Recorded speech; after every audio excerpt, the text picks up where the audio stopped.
मेरा जन्म 1954 का है और हाँ 1962 में वो चीन वाली लड़ाई हुई, यानी आयु मेरी हाँ 8 साल।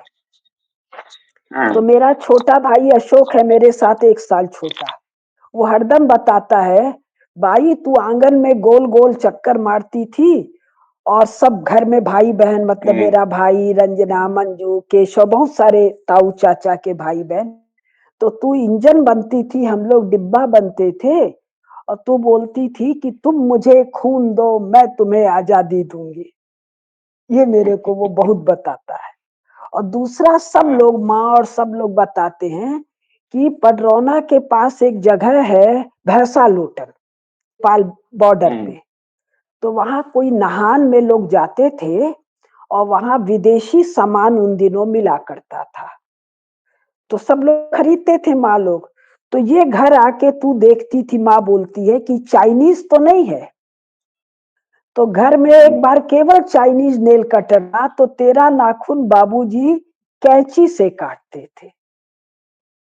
अब हम्म, मारवाड़ी घर में एक लड़की ऐसी, मुझे एक सिंगल घटना नहीं याद है कि इसके लिए मेरी स्तुति के अलावा, बड़ाई के अलावा, माने ये विशेष है, इसके अलावा किसी ने कभी कुछ उसमें, मतलब सबको लगता था हम लोग के घर में ऐसी देशभक्त।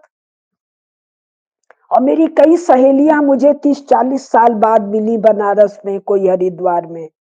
तो वो लोग कहती थी, कुसुम जब तुम छोटी, यानी हाई स्कूल में जब अपने लोग थे, कॉलेज क्लास टीचर का नाम याद करके, तो तुम ये कहती थी कि मुझे ऐसा साधारण जीवन नहीं जीना, मुझे कुछ नहीं याद है। वो लोग बता रहे हैं, वो मैं बता रही हूँ। मुझे तो देश के लिए ये करना है, मुझे वो करना है।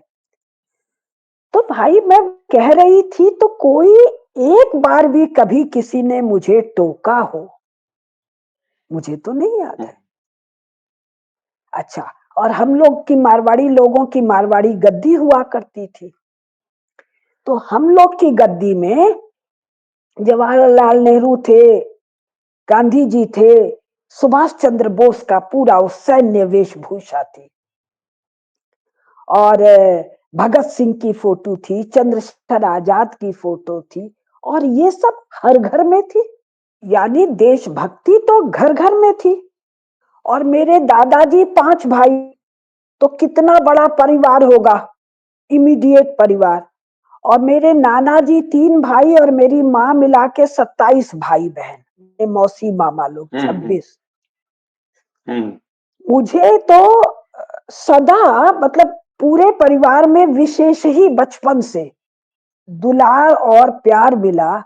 तो हो सकता है हम सब जगह इसी तरह की बातें बचपन में करते रहे हों। यानी देशभक्ति तो उस कालखंड में हर स्थान पर थी। और बाबूजी हमारे बाल स्वयं सेवक थे।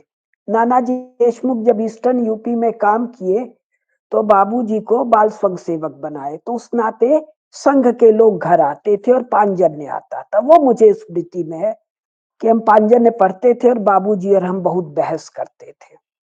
तो यानी पूरा परिवार प्रचंड कांग्रेसी। भाई इंडस्ट्रियलिस्ट फैमिली थी, बैंकर फैमिली थी, तो कांग्रेसी ही हुआ करते थे। उसमें बाबूजी बाल स्वयं सेवक है, ये कोई निश्चित का विषय नहीं था। बाबूजी की बेटी नृत्य करना चाहती है, वो भी दादाजी माँ बुला देते थे। बहस करती है, तुम मुझे खून दो, आजादी दो, ये भी सामान्य था। यानी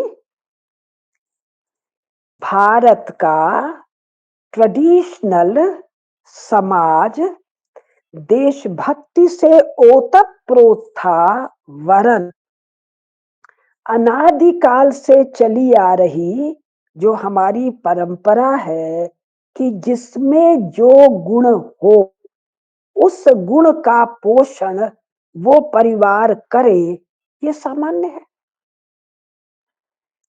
और मेरा विवाह भी जब टूटा, मैं घर आई, मुझे तो नहीं याद है कि मुझे किसी ने, मेरे को तो याद नहीं है, बुढ़ापा आ गया तब तक किसी ने पूछा हो कि हुआ क्या। घर में माँ ने नहीं पूछा, बाबूजी ने नहीं पूछा। किसी ने पूछा ही नहीं कि हुआ क्या था। अच्छा तकलीफ है तो यहाँ रह, अब तेरा क्या मन है तू वो कर। तो मुझे तो ये स्त्री पुरुष का भेद हो ये ज्ञान नहीं है, और पुरुष संभाल के अलावा, आदर के अलावा, माली की तरह नरिशिंग के अलावा और कोई मैं ऐसी अकेली विशेष तो नहीं थी। घर की बहुएं भी ऐसी ही थी, बेटियां भी ऐसी थी, दादियां भी ऐसी थी, नानियां भी ऐसी थी।